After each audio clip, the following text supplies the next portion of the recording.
How you guys and gals doing? Welcome to the show. Yeah, my co-host Mike is going to be on here in a minute. I'm always going to fuck with him. We got Big Bob, man. Tales of the King, man. We're going to talk about some cholo today, baby. I wonder if we're going to talk about some señoritas. Oh, my goodness gracious. I always tell my wife that if I wasn't married to her, I go get me a good-looking Mexican girl, man, because, boy, can they do the cucaracha. I'm telling you that, man. Anyway, how's everybody out there doing in WMMRDB Rockford, baby? We are already picking up on me countries going out right there. Mikey Ball's going to be coming and joining us, man. Don't forget to like, share, and subscribe, all that good stuff. Sunday nights right here live, man, live. Here we go. What's up, Mikey? Come in here, you little one-legged prick. Well, you got me hidden behind you, so that's that. You always seem to do that. I don't know why. I gotta fix it. Okay, no worries. I got it. I'm a producer. That's why you only have a face for radio, man. No, okay, no, that's your whole deal. I'm a YouTuber. You're a radio guy. Yeah, but you're still ugly. I don't believe so. I don't believe so. I think so. I think I do all right. I think I'm just fine. What are you thinking here, man? You know what? Big Bob reminded me. I wonder if he can hook me up with some señoritas. Absolutely, that man can.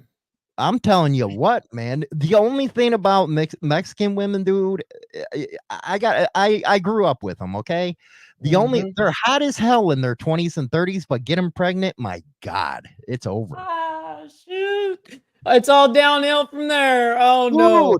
If you tell them to haul ass, they have to make 2 trips. That's how big they get. That's rough. That's rough. It can happen. Listen. It's not always the case, but it can happen. It can.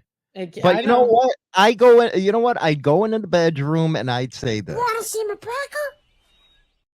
What I had to have to say. That's right. That's right. Yeah, but anyway, we know the Hollywood handles everything. I was telling you behind on the show that the wife's kind of pissed off at me right now. Yeah, that's right. She's a little mad at me. Mm-hmm. Why is that? I don't understand why she's so mad at me. What happened? Well, what happened was, I had this thing in the garage, just sitting there, not using it, not doing any of that bullshit. Okay. So I went and traded it for another bike.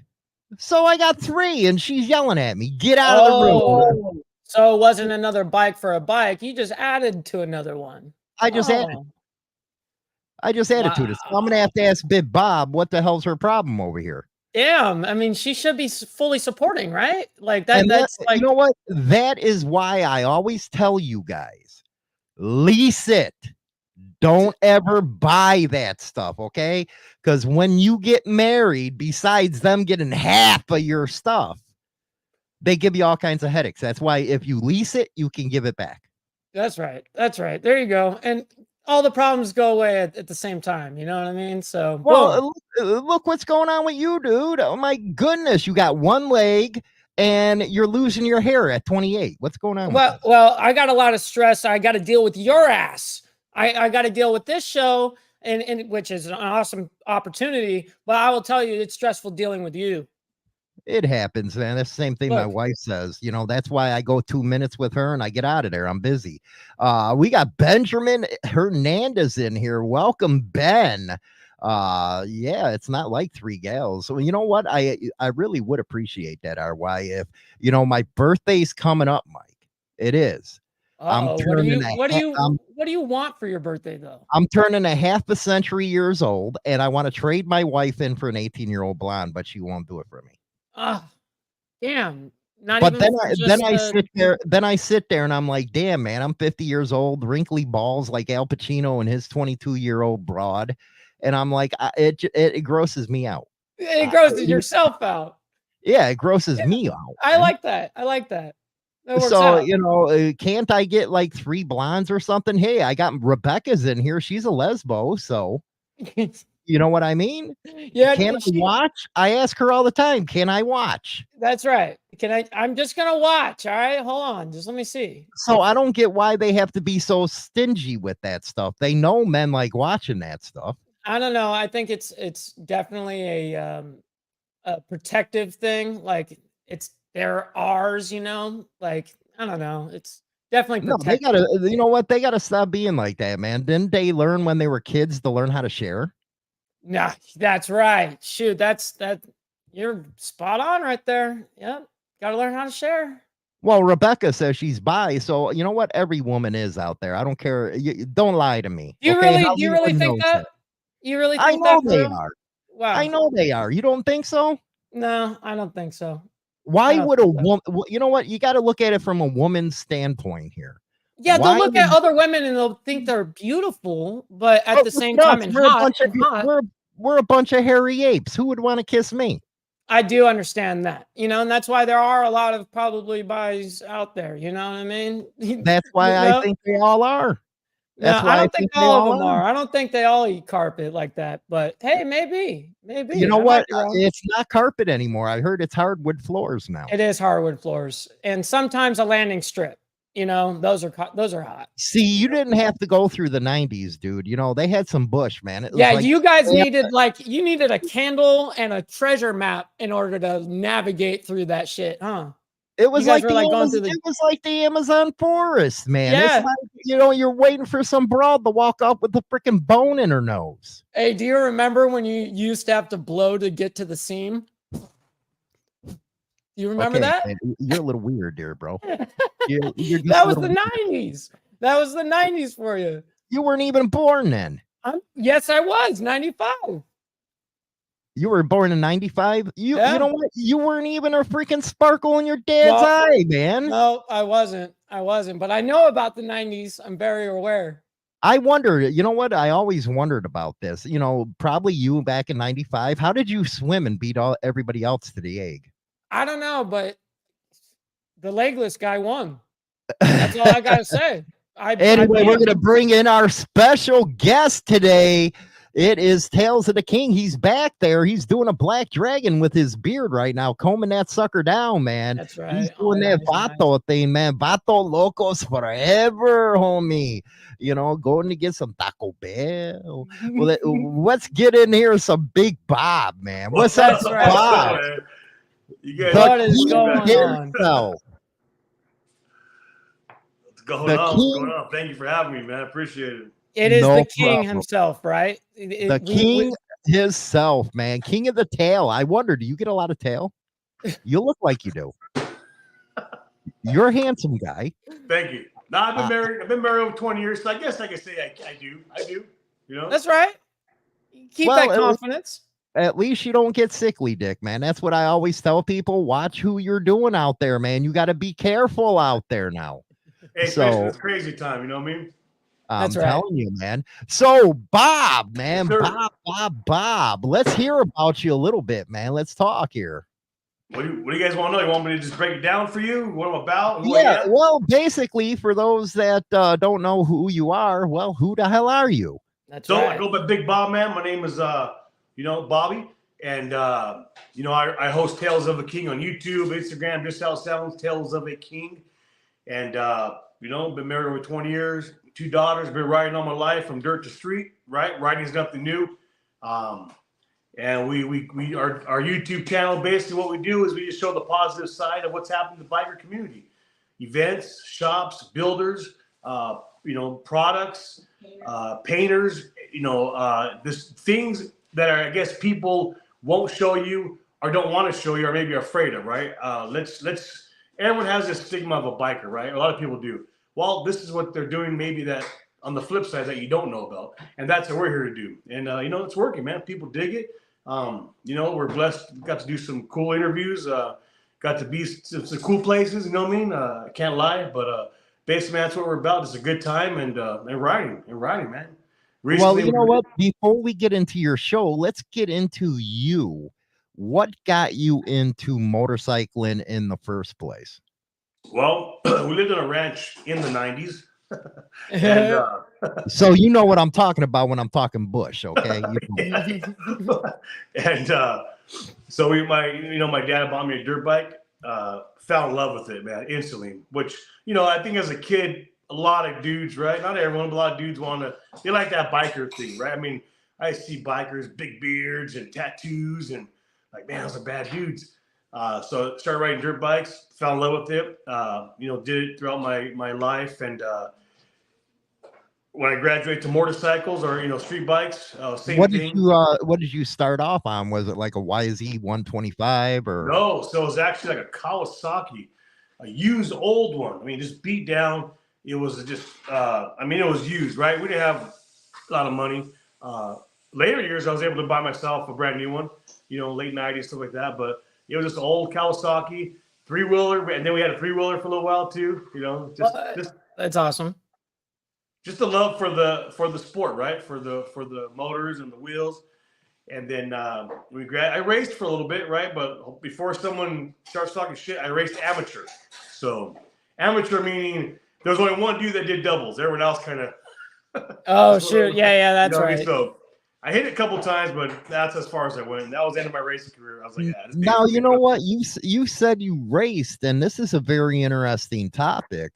A lot of people don't understand how much of a sport it really is. How much in shape you got to be to ride a motorcycle on a dirt. Right. Insane. And that's funny you said that because I lift and I work out now, but I can't jump on a dirt bike. I haven't jumped on a dirt bike in a few years. If I were to jump on one now, I probably wouldn't last an hour. I mean, if I were to try to, hit some stuff and to be in shape, to be able to race, you got to be, everything, stamina, physical shape, everything. Right. And I was never, I did some things, but never like how people just think you jump on a dirt bike. There's no way, dude. No way. And if I'm wrong, I don't know, but you have to be, it's like anything. You have to continually do it. And you build it. The what? You build it. So yeah, it's arm pumps and all that kind of stuff. It was cool. It was fun. I had a good time, but to do it now, there's no way I could do it. It'd take me a few months to get back into it. Absolutely. Let alone you're like 6'11", you're ridiculously tall. I actually got the pleasure of riding with you in a pack with Joseph from the Mayans, actually. Yes. And we rode around all the way out from LA to San Diego, and we had a great time, man. And you got to lead the way on that. And what I was getting at is you get to ride these big, super big, bagger Harleys that are tricked out. Your bike is insane. Like one of the best motorcycles I've ever seen. Like it's just magic. But you got that kind of weight, and then you go straight to a dirt bike. That thing probably feels like a total feather. You know what I mean? Like you're like, how does this even keep me up at this point? Because you are a big dude, to be honest. You are a tall guy. Bro, I haven't jumped on a dirt bike probably it's been years. I don't even own one anymore. Own one. I think the last one was dirt bikes in my mid-20s. Maybe late 20s. I'm in my 40s now, so tells you how long. You just said it. You're in your 40s right now. 43, yeah.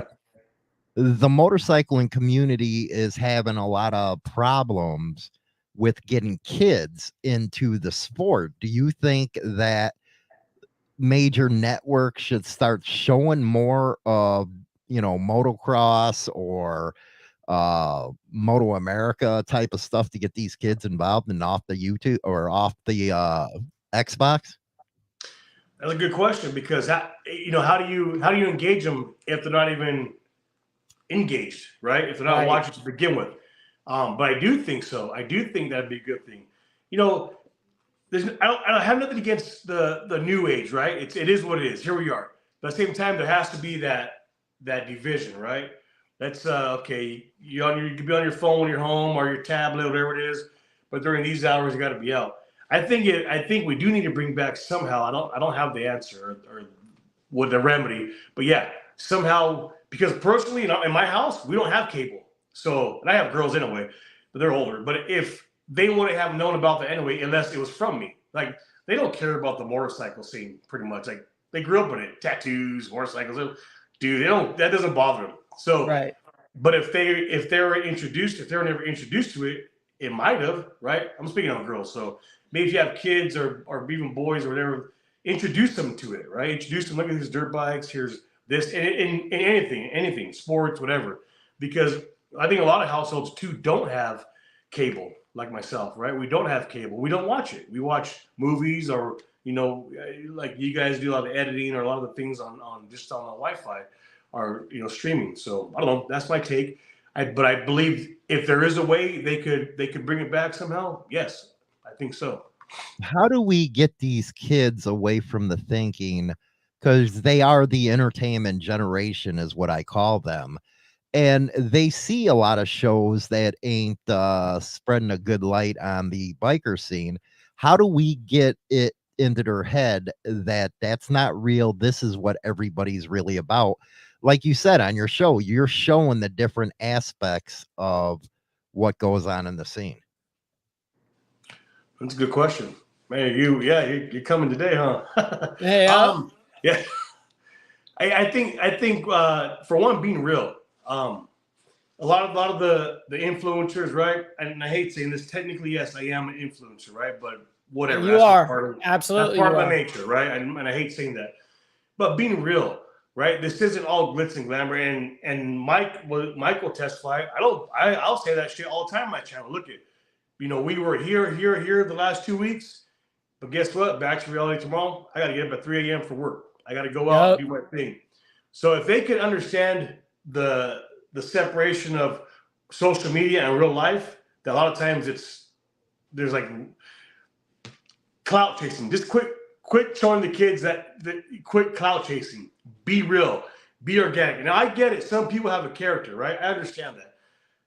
I don't think I have a character. I'd like to think I'm pretty transparent. No, you For some reason, when the camera turns on, I turn serious.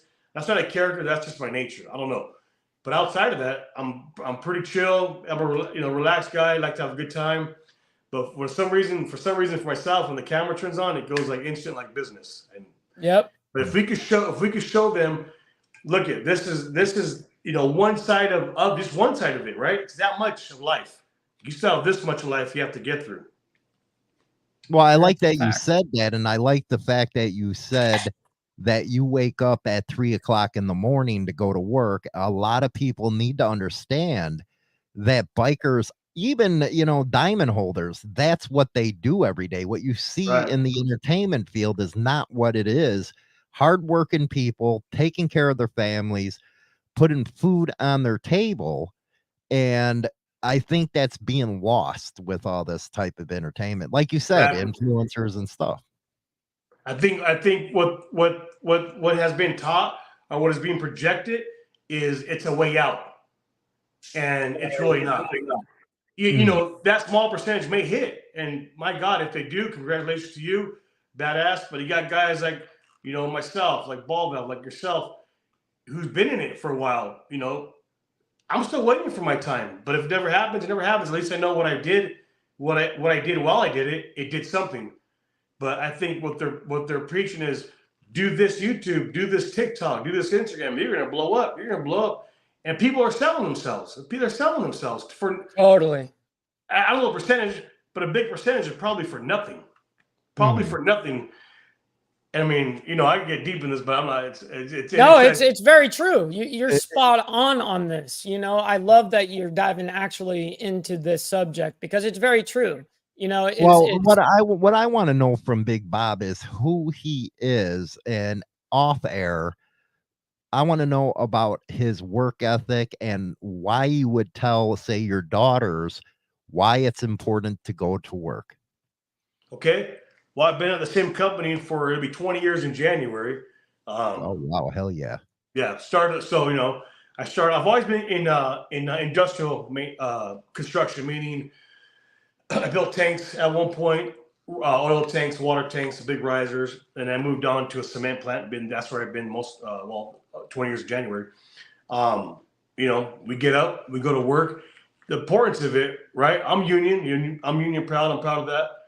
But you can't make a living by staying at home. You can't make a living by being lazy, right? I have a daughter in college right now. She's 18. She's going to, Cal State. I got another 15-year-old. They're both smart. They're beautiful. I tell them, look, the 18-year-old works, goes to college full time, and she stays active in the gym. She works out daily.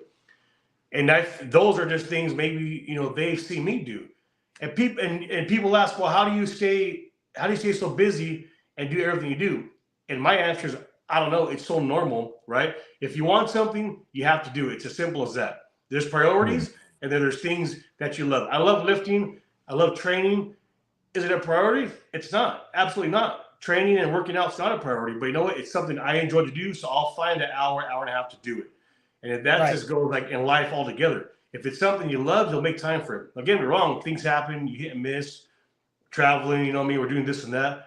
But for the most part, it's just finding – it's probably going to sound wrong, but this is how I feel. It's not finding a balance. I don't have a balance. I don't know how I do it. I just do it. I just execute it. It's as simple as that for me. Someone else might say, find the balance, find the balance. My balance is just making it happen. That's all I can say. I'm not, I can't tell you how to do it. I can't teach you how to do it. It's just if you want something, you have to go and get it. And that's how I was taught. And I hope it passes down. They're driven, they're focused as far as my kids go. And, we're not perfect. Don't get me wrong. I'm not trying to paint a perfect picture, but that's just how it's going. That's the reality of it. Well, as a union worker, you just, you brought up priorities. And I always tell, my kids, there's nothing better than going to work and coming home beat the shit, but at least you accomplished something. Right. Something was done. There was some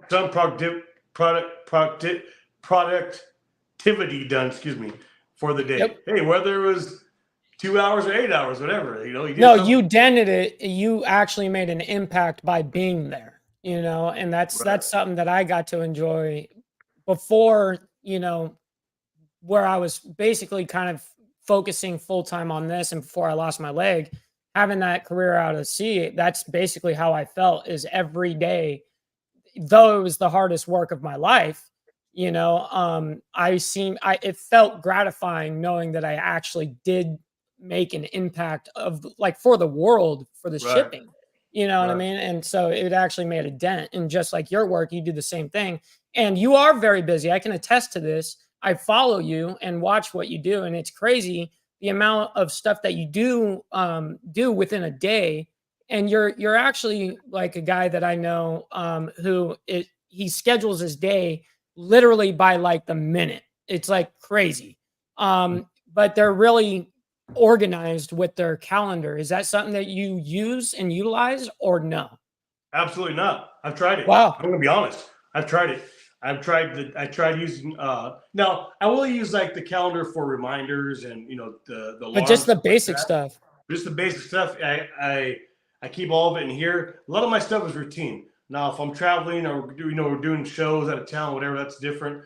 But the daily stuff, it's just I just have to attack it and it adapts to me. Believe me, I've tried it. I've tried the calendar thing.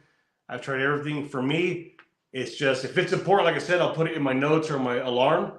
But throughout daily, it's just it becomes just habit. Now recently it was kind of cool. We kind of slowed down and everything, especially like October coming to the end of traveling for like Tales of the King and stuff. So I'll be able to have the couch time with my wife. So after workout, whatever, we'll come home, watch a movie, sip some whiskey, whatever, chill out. So I always enjoy that.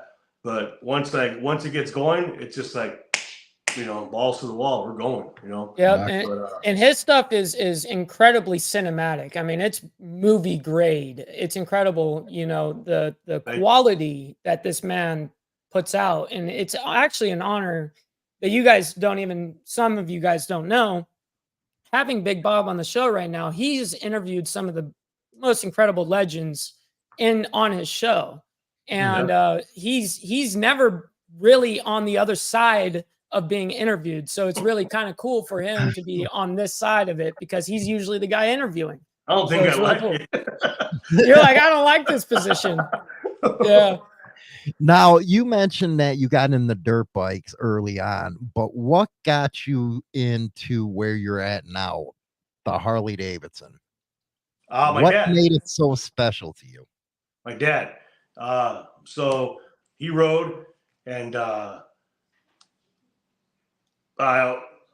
rode and I got my bike, I bought my first new Harley after he passed away. So I never got to ride with him, but, he was like like my influence, right? There's like, oh, dude, he was my real hero, right? I'm not trying to sound whatever, but he really was, right? He was a bad dude, and I say that in a way of not physically, not to me, he was a bad dude, right?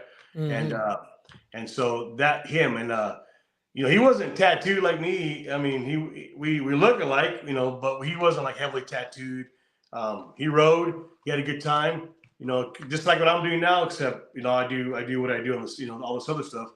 But that was the gateway really to getting a Harley. And I can't lie, dude. I like as a youngster, I love the tattoos, the beards, the party scene, like all that cliche stuff.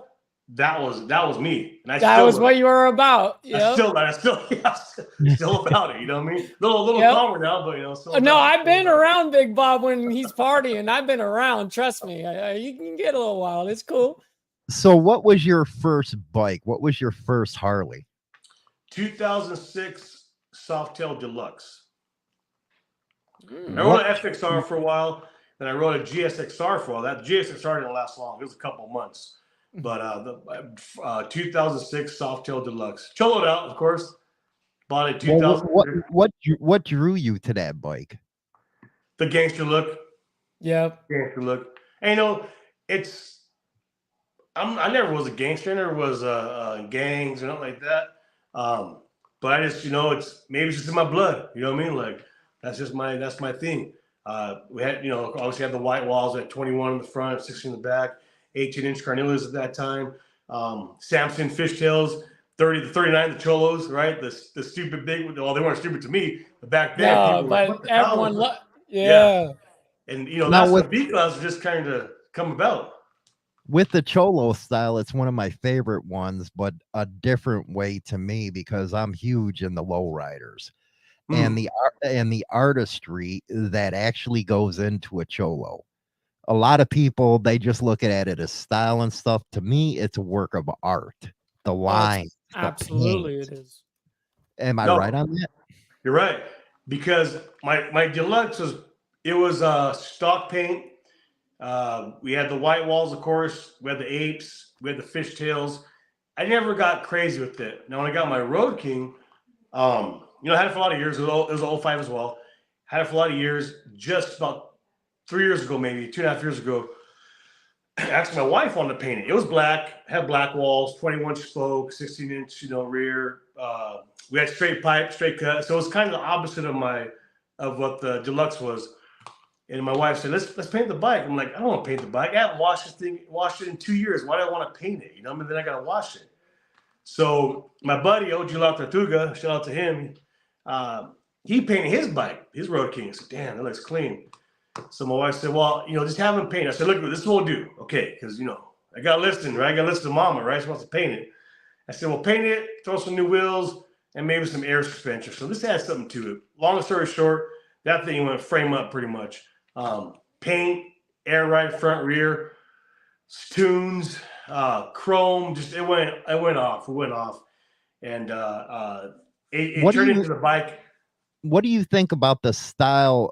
Go ahead and show his bike, Mike. Well, this is his bike now, ladies and gentlemen. Now, you guys, when I tell you, paint, he was just about to get to this paint because this is some serious stuff, and you guys are going to be like, oh wow, all right, this is some serious deal. That's what I'm talking about right there. It's got the gold. It's you have no idea. Every nut and bolt is custom. Everything. How many spokes you got on that one? That's a 60 fat spoke. Oh man, that's what I'm talking about right there. But look at the style, the lines of the Cholo. What I'm talking about, how hugged up to the frame that the front end is. I wish you can get it bigger because I can't see because I'm blind as a bat. I need glasses. But right. What do you think about the artistry when it comes to the paint? Well, the guy who painted it, who built it, like I said, Raul OG La Tortuga, I told him, dude gets nuts. He gets down. I mean, he's ridiculous. He's done literally award-winning, like a lot of guys' bikes. I said, look it, bro. I'm not that dude, right? I like my shit simple, just clean, let's just go. And he kept telling me, let me do something. So I just, you know what?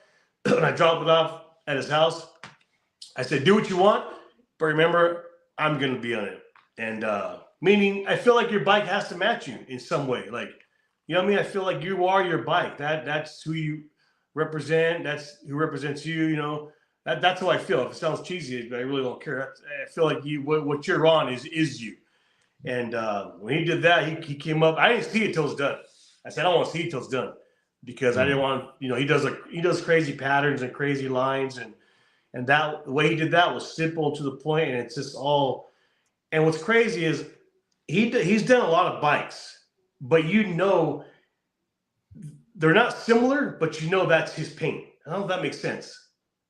You know what I mean? No, that makes big sense. Do you think that the lowrider or the Chicano style of motorcycle is an extension of the gifts of the Chicano lowrider scene? Oh, 100%. 100%. It stemmed off the lowrider scene. I mean, the air ride, the white walls, look at the spokes, you know what I mean? The way it sits low, the fishtails, the sound. I have an 88-inch, so my I rattle coming down. I sound like an old bomb. Yeah, you are loud. It's deafening. That sucker's loud. Yeah, I was behind you on that ride. It definitely comes, you know, from the lowrider scene. It's definitely a branch off, which it's actually becoming its own, you know, becoming its own thing now, you know, which is huge. It is huge. And the care that you put into your motorcycle, where you said, okay, I'm going to sit back and let the artist paint it for me. Right. What was your reaction when you first laid eyes on it being all customed up? Probably like that. Straight up. I'm not a visionary, right? I'm going to be honest. I'm not a visionary. So I can't sit there and say, let's do this. The weird thing was when it was torn apart, I was able to see more. I know it sounds funny, but together, I'm not a visionary. So I remember when the first time I saw it, I was one of those things where like, nah, that ain't mine, is it? Like, bro, that's my Road King. He's like, yeah.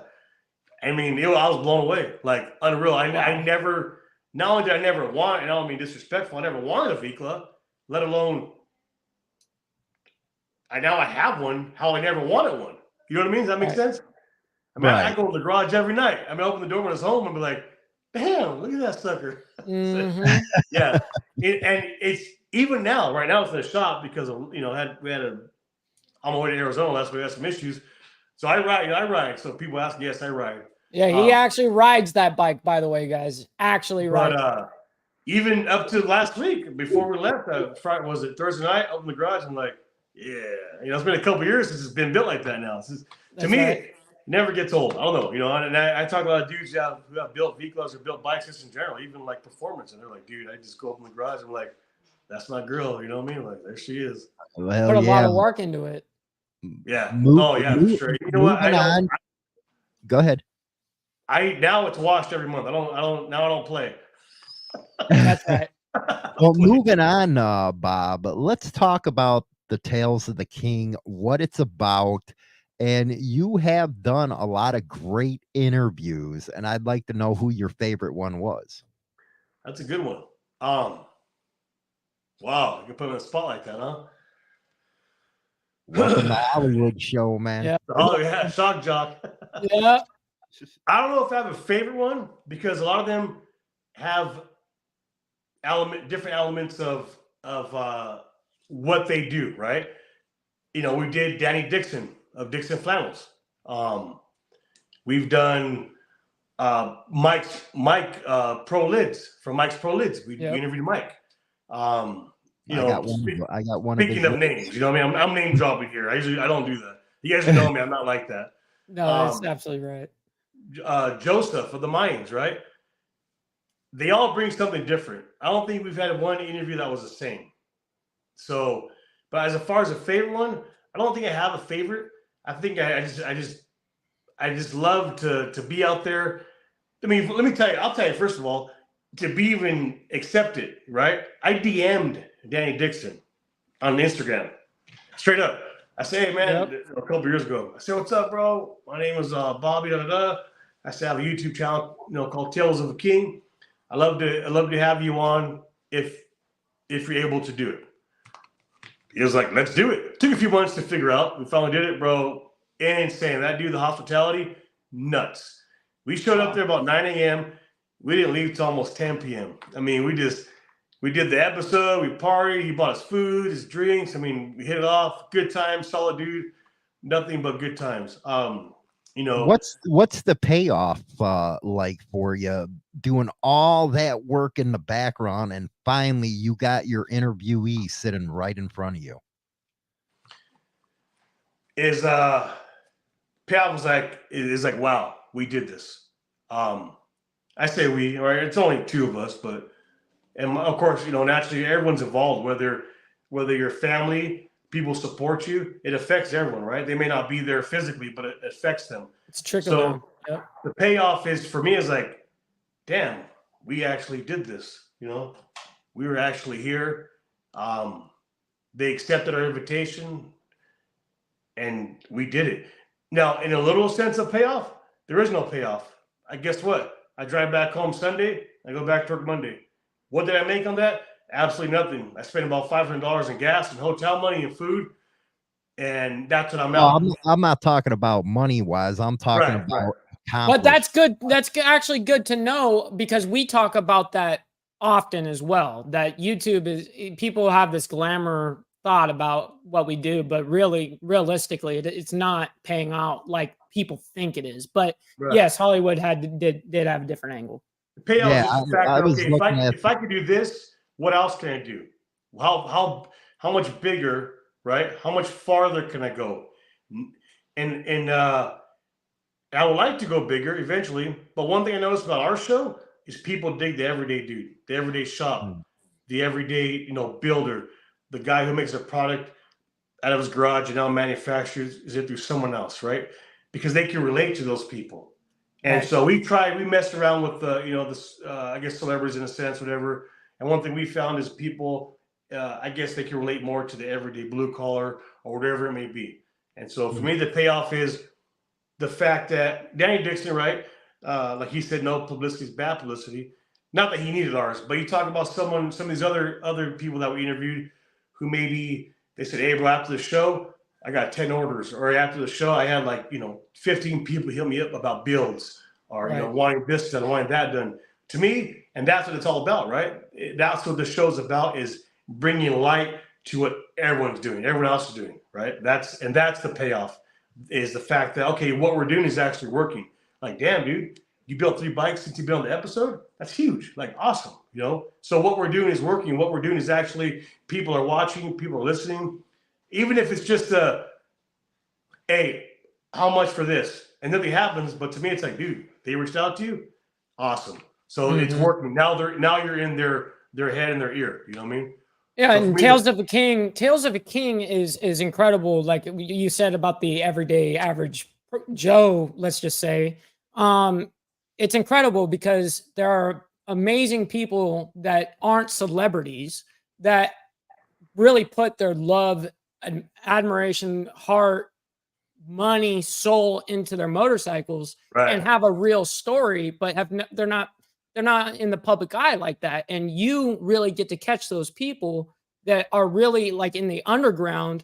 It's like they're mega, but you know, publicity wise, it's different, you know? So that's where it kind of weighs different on the street and where it weighs different on, you know, that kind of like influencer thing. Kind of funny you said that because you said, I always tell people, like, you know, people are always nervous naturally, right? They're nervous. I said, well, after this, you're going to become a celebrity. And every time, bro, like I'll get like a text months later. Oh my gosh, I was in, I had one lady, a lady text me from Cancun. She's from out here. She goes, some guy said, you're the lady from the show. And they put it on in the bar in Mexico. Tales of a King. Dude. Oh, wow. That's badass. That is badass. Now, when you're producing your stuff and there's a lot of background work going into it, how do you come into your interviews with somebody? What angle do you want to come at them with? What questions you want to go? What are you trying to find out about them? Basically, same thing we're doing today. Who they are, what they're about, how they got into riding, you know, why this style motorcycle, You know, we had a few episodes too where it wasn't about a motorcycle; it was about what they did, and the riding was just part of them and then what they provided. But it's just about who the person, shop, company is, whatever it may be. What they provide. Events, we've done events, right? So it's more or less who are you and what do you do, and if you have a badass bike, then what was the purpose behind this build? Why this company, why that company, why these bars, why those pipes. And so just it's more of a who are you, right? And let the people know. Like there one of the ladies we interviewed, the last lady, we call this episode Tales of a King Queen. She's been riding over 30 years. She started off on a street bike. And she's very well known, but she's not well known, right? And now she's like, everyone's like, I can't go nowhere. I'm like, well, that's part of this, Yeah. But she has an amazing Vikla, a soft tail, and she just won that come up in the scene. She was there riding crotch rockets in high heels when girls weren't supposed to be in the 80s, doing that kind of stuff. So there's always a cool story behind. And it's not always a sad story, right? I'm not always looking for woe was me, right? Nothing against that, right? But there's always a cool story behind everyone who rides. Right. Now, Douche has a question for you, Bob. Do you think that your show is helping contribute to the rebuilding that sense of community that's lost in the social media age? Well, social media is here, right? And yes, we have lost a lot of things with it, right? We can't deny that. I would like to think it's doing something, right? I like to see it as a positive outlet or a positive, even to seeing people see a positive thing happening. One thing I will actually, you guys heard of Bagger Society. I know Irvin for a long time, Bagger Society. We teamed up recently, and we got this slogan, right? We're gonna come out with this called "Make Riding Great Again," meaning, why did you buy a motorcycle? And I'm not hounding events. I go to events. But dude, in SoCal, bro, we got 10 events a weekend.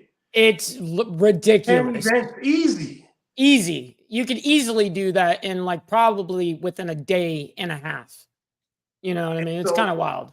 Our thing is like, event, right? I support events, if I'm able to. My family comes first, right? Motorcycle is and has been a big part of where I am in my life, but at the same time, it's not my life, if that makes sense. So if I'm able to, I'll go. But we're coming up with this thing, man, called Make Riding Great Again. And we want to do is next year. We already did it. We've been in Chicago, and we were supposed to go to Arizona, but shit happened. So next year, we plan on doing some other things I'm not going to mention because of obvious reasons. Right. Is we want to hit some states that people may not have our type of style and our I hate to say this again, our influence, right? Yeah. Like, wow, these guys are coming to our state. These guys are coming to our event, but it's out of California or even Northern California, right? It's a 6-7 hour trip for us. It's a mission. So it's like, that's what we want to do. We want to call it Make Riding Great Again. Get on your bike and ride. Okay, nothing wrong with doing a local event. Badass. Like I said, I do. But I didn't spend $50,000 on a motorcycle to ride 20 miles every weekend, right? Let's go. I got caught up in it too. I'm not gonna lie. Yes, I travel a lot. I do this. So that's all I was able to do. But at the same token, let's go. Let's use it. They're made for it, and that's to ride. So do I think? I hope so. Maybe next year we'll make a bigger impact. Trying to go as much as we can out of California. I say out of California. I'm from California. I know how it is here. Let's showcase what Texas is doing, what Arizona is doing, Utah is doing, New Mexico. Let's show everyone else what they're doing, right? We know what we're doing. It's almost like a different culture in each, it's a subculture in each state, or, the more you go into the Midwest and then obviously you go into the East, you get into these different styles of subcultures. So it would be really cool for you to be able to highlight, not just because you don't just do the Chicano culture and do that Vikla style. Because at first that was your basically kind of the angle at first, but then it got so deep where it was really storytelling. And I love it because they're telling their story as you're giving real deal cinematic shots of them actually riding, of their bike, them explaining it, talking about it, how it was done, the engravings, whatever. And it doesn't matter. It doesn't have to be a Vikla anymore. It can be a whole bunch of stuff. And that's the beauty behind what you're doing right now. We were in Chicago in last month, or are we in October? In October, this month, a few weeks ago. And the turnout there was amazing. And they're trying to build up their community there as a whole, right? And the Vikla, Chicano, Latino community. And they had us out there. And there must have been, I don't know, over 200 bikes that showed up for this run. If you guys ever been in Chicago, it's not a very motorcycle. That's his state right there. I'm from Chicago. Dude, that's his city and state. Riding, bro. That's his city and state. I was like, what? Bro, there's 3-foot potholes, 10-foot lines. Yeah. Welcome to Chi-Town. Where you have to dodge the freaking potholes and the bullets at the same time. That's what they told me. Like, bro, if you get shot, you're kind of screwed because the cops aren't going to do nothing. Like, they won't. They won't. What do you think about how everybody in the biker community has taken to the Cholo style? You can't hide it. There's a bunch of people doing it. For me personally, I think it's great. A lot of people may not like that answer. I think it's great. There's style behind it. There's culture behind it. There's you got so many styles, meaning you can make your Vikla yours and mine will look like mine, but they'll look like two different Viklas. You know, you can never do the same one. And I've looked. There's the little bells and whistles that people change, but the fact that people embrace it. I mean, look at China, Japan. Was it Russia or Germany just started building their Viklas? I mean, it's just like a worldwide. It's probably more eye candy. It is. They're beautiful bikes, but at the same time, hey, it's like anything, right? If you want to embrace it, take it. Like for me, take it. That's a beautiful thing. You want to be a part of that. You know what I mean? Mm-hmm. Well, you're right, Jason. Welcome to Chicago. Come here for vacation. Stay because you got killed. They don't call us Chai Rock for nothing, do they, Jason? We're out there in Pilsen, yeah. Yeah. Right there. Shout out to the Legion, American Legion. I can't remember the number, but man, they took care of us Friday night. Man, oh man, you should have went to Humboldt Park, man, and went to see Llama, man. There's come on. There. Llama's good. Latino American Motorcycle Association. They know how to party down there. Llama's awesome. They guided us for the event on Saturday, and they came in deep. Oh, cross like crazy. Yeah, wow. Llama is hardcore, man. They're the best guys to party, and gals too, man. The party with down there in Humboldt Park, man. They got the best Puerto Rican food around. I'm telling you. Next time you go to Chicago, let me know, dude. I'll show you around. Yep. I'll be the tour guide. I just won't take you to the south or west side, dude. I want to live. They said after dark, we're not going this way. I said, hey, you're from here, not me. Yeah. You guys take control here. I don't know. I don't want to go down the wrong street. Okay, but we won't. Right. Oh, you know? But you know what? I'm glad you brought that up. How you like that everybody's catching on to the Viklas and the Cholo style, because there is a lot of history out there, as well as the Mexican culture. People are drafted or they're getting clung to because of that heritage.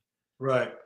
And there's a lot of people that actually, I interviewed a guy in Chicago. We went back there, and I mean, he's from Indianapolis. His Vikla Softail was just unreal. His paint looked like it was SoCal paint. I mean, everything was done.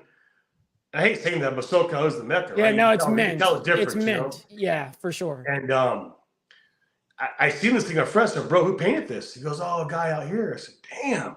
I mean, his bike was this primo, and I said, "Oh, what made you want to build a Vikla?" He goes, "I just love what it stands for. I love the culture. I love the meaning behind the Aztec warriors, behind the goddesses, and you know what it means." I said, "Wow, that's crazy." I said, "That's awesome." "That's awesome."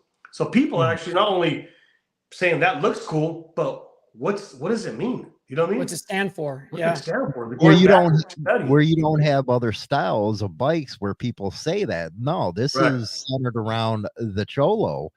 And Steve just said his homeboys in Cambodia and Vietnam are rocking Vikla style bikes now. Wow, That's awesome. it's worldwide. Yeah, definitely. That's awesome. One thing I've always said, and I've said it even on my channel and in some of the podcasts, is the thing about the Chicano Latino. I say Chicano and Latino because it's so big now, right? It's not just Chicano. Is we're probably one, and I say this, I'm just gonna say it, one of the only cultures who will accept or even allow, I guess, for lack of words, people to be a part of, right? Like, dude, like build the Vikla, build the lowrider. You got blacks, Chinese, whites. You got everyone lowriding. Now everyone's, you know, not slowly, but everyone's drifting into the Vikla scene. Where a lot of guys who have lowriders now have Viklas. And it's like, Professional Monkey just built one out. But that's one thing I always loved about the lowrider crew. Everybody was welcomed in. Yeah. There's no there. I went to this event. It's called Road King Day, right? And it was a ride, right? Black right state. Right. And they invited me out. I was like, hell yeah. And hey bro, I'm on it all. Let's do it. I interviewed this guy, right? And he said, man, he's like, we're talking, I had him on the mic, and he goes, there's one thing about motorcycles. Motorcycles don't know color, they only know pavement. And I said, damn. I was like, that's hard. That's hard. Like the most, I got the chills. I'm like, this dude's like something so simple. Like, you're absolutely right. Yep. You're absolutely right. I gotta say something. Going back to your show. Oh, go ahead, Mike. Well, I just got to say real quick, you know, me being here in Southern California, being able to actually attend the same events that basically Big Bob is talking about. And it is, you know, it's primarily, you know, Hispanic, right? But at the same time, what he was talking about, the embrace of different cultures, other people. Let me be the first one to say that when I show up, it is nothing but love and respect from everybody. Everyone there shows love and respect. It's insane. Like I've never been embraced by a culture like that ever. Yeah. Simple. It's true. Well, going back to your show, Big Bob, Tales of the King, the cinematics behind it. What got you so deep in the video editing? The different B-rolls, you got into it. It's like, damn, did he go to film school or something? So that's not me. I always say I'm just a dummy in front of the camera.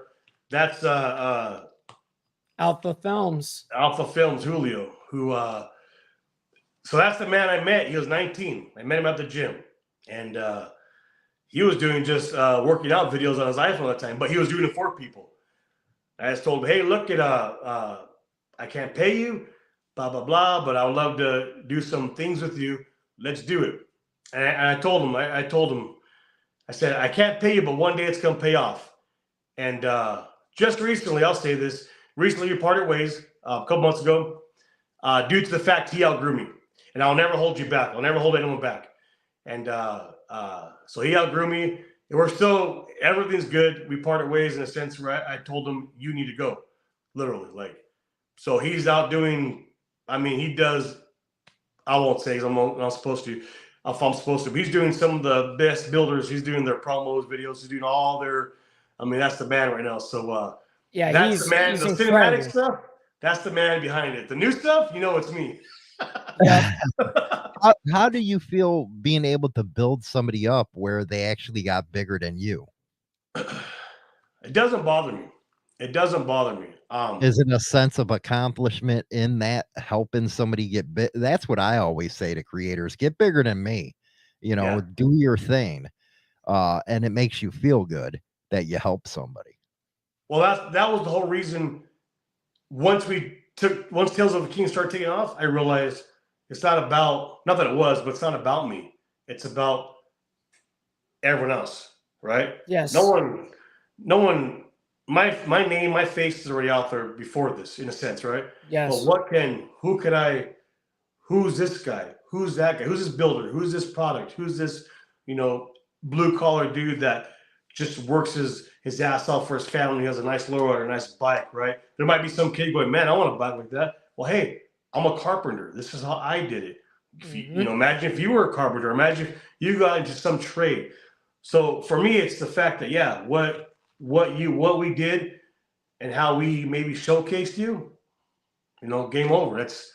I go home happy. You know, I don't think we've had one episode where, I'm not asking everyone to have this crazy takeoff, but I don't think we've had one episode where someone's like, bro, that was a waste of time. And if they did, I hope they would say that. You know what I mean?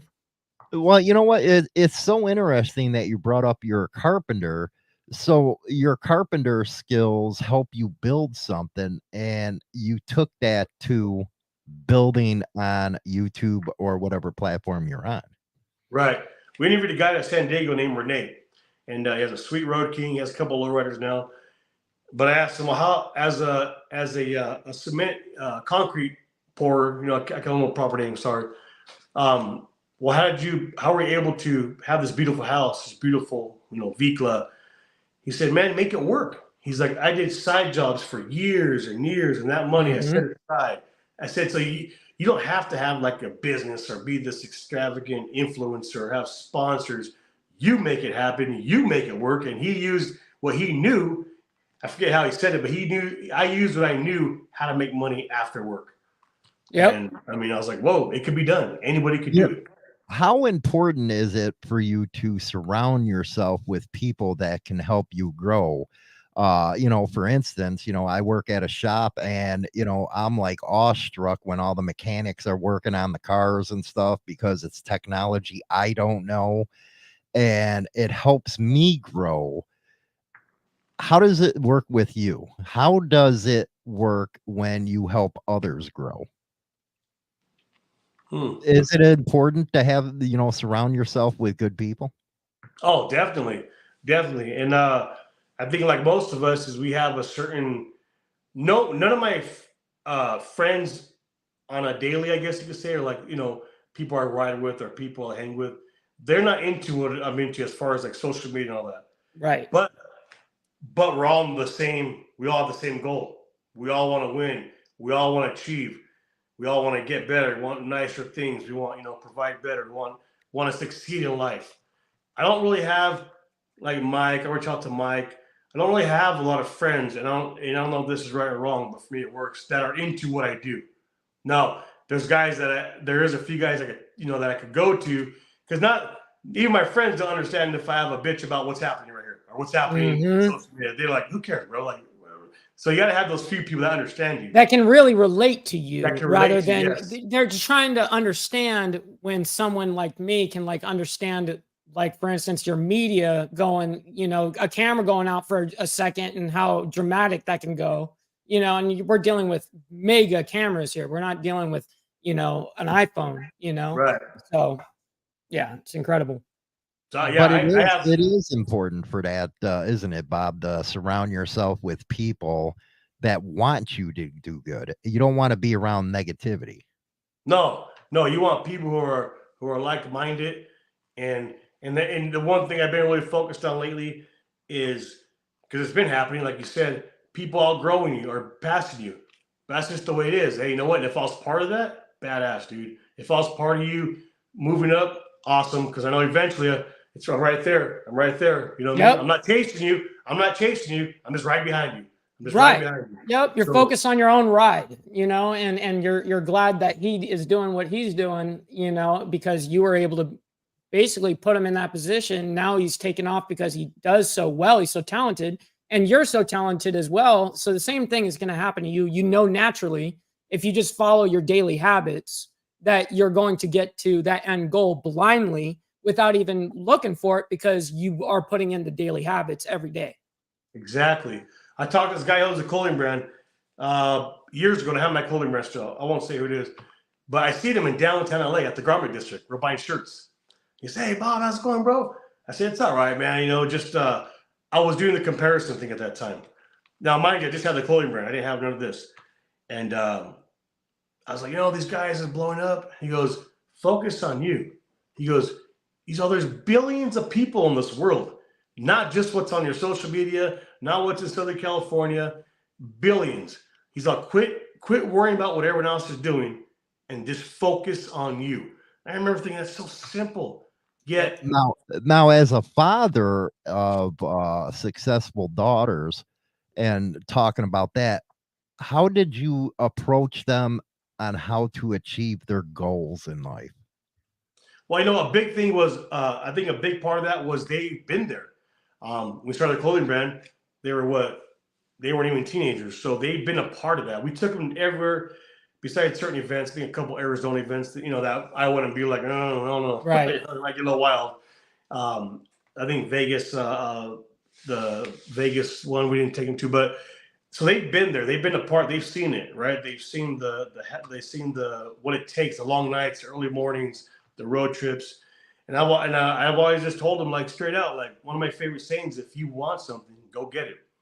And because no one's gonna do it for you, I promise. No one's gonna do it for you. Not no man, no job.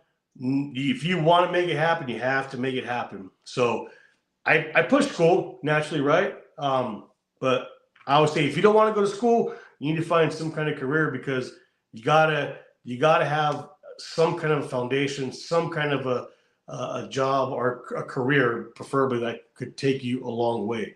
And I think, but most of it is just by watching, being a good I'm not influence. perfect shit, you know what I mean? By any means, Do I'm you, not do perfect. you think the thing that's wrong with the younger people nowadays is they don't have a father figure talking to them about how to achieve a goal? It could be. I do believe a lot of times, just like, here, go to your room. Here, I want this, I want that. Yeah, leave me alone. Here's your iPad. Here's your tablet. Here's your phone. Whatever. We try to do, even now that they're a little older. Tried, like, yesterday, we went to the pumpkin patch, and I'll tell them I'll do that until they don't want to. They're 18 and 16. That's right. It's not the same, of course. It's a little more. It's cut. It's different. It's going to be different, obviously. But I mean, it's a different experience. They have a good time. We have a good time. It's like, and I told my wife, I said, man, in a couple of years, this ain't gonna happen no more. Until we have grandbabies, if that happens, whatever. But I feel like, if try to be there as much as you can, right? And by all means, all I've ever done is my best, and I say that because I'm not perfect, right? I just try to give my all and do my best and show them how working hard pays off, what it can do, right? I'm a union worker, right? I do have a career. I'm blue collar. That's going to be me until who knows when. You know what I mean? Right. I am what I am, but I'll do what it takes. You know what I'm saying? And I think that, what you just said was so damn important for kids to hear. And for all those that are coming into the scene, this is what a biker is about. It's not what you're seeing on the TV. This is a true biker, goes to work, takes care of his family, raises a family, and sets goals for himself. He's not any different than the Wall Street guy. He's not a crook. Is what I'm trying to say. Right. I don't got time to be a crook. Right? But what can we be looking forward to on Tales of the King coming up? Shoot. Well, we got I got some so we did a Borracho Fest a couple weeks ago, which means the drunk fest. And so we got like a little snippet of that. Nothing too crazy. They invited us just to bring like some eye candy, some bikes. We bought some Viklas and we just hung out, partied. Arizona trip was cut short, so I won't have anything on that, but Bagger Society will, a little plug. And then I'm going to stick to some local stuff throughout this winter. I want to be home more, so I'll still be doing some small stuff, but just local interviews. Local meaning, than a half hour. Get home every night. But next year, I'm telling you right now, we're going to be out and about. So look out for us. If anybody wants to sponsor, hit me up. We're always looking for sponsors and stuff just to help out. But we got one sponsor right now, that's Cycle Smiths Inc. And shout out to them, man, for always taking care of us. But obviously, you guys know what it takes to do the damn thing. It takes a lot. So, but no, just more content, more fun, and more vlog style. Obviously, for obvious reasons. I like that too. I mentioned before, so more vlog style. Well, you know what? We can always have him come to Chicago in the middle of winter, see how he likes it. Oh, hey, boy. the people from Chicago said they would leave if they're able to during the winter. You got that? Damn. They said, I'm born and raised here, and if I could leave, I'd leave. I would, yeah. You see, my problem was always if I couldn't see the Sears Tower, I would get homesick. That's how bad it was for me. Wow. You know, if I couldn't see it, well, you guys probably call it the Willis Tower, but anybody from Chicago still calls it that. Yeah. Yeah, you actually had a legitimate thing on that. That you weren't actually, you're not just saying that to say that. You actually had like an actual thing about that. If you couldn't see that tower. I had a phobia. Yeah, you know, yeah, like a legit phobia, yeah. Yeah, Wow. a lot of us in Chicago, we couldn't leave. If we didn't see that tower, we were too far. So you're still there now? No, I finally got over that, man. I moved out. You finally got over it. You know, the schools got kind of bad for the kids, so we had to get kids out of there. So, but I really appreciate having you on, Bob, and really getting to know you personally. Thank you. I really like a lot of what you had to say. It was it's a good thing for the kids out there, even though you shouldn't be listening to me out in this station. You're too young, but if they did hear it, it's a good thing to hear it from somebody like you. Thank you, bro. I appreciate that. Thank you guys for having me on. Like I said, I told my second interview. The first interview was in an airplane. It was called the Aircast. Yeah. Wow. That's a pretty radical. I don't think we could beat that. I don't think we could beat putting you on a plane or nothing, you know, but yeah, I'm just wondering if you achieved that Mile High Club. That's all. That's right. That's right. That's all that matters in this whole story. I don't think there's no right answer for that. I'm going to leave it alone. Yeah, he's just going to say, plead the I'm going to fifth. dig myself.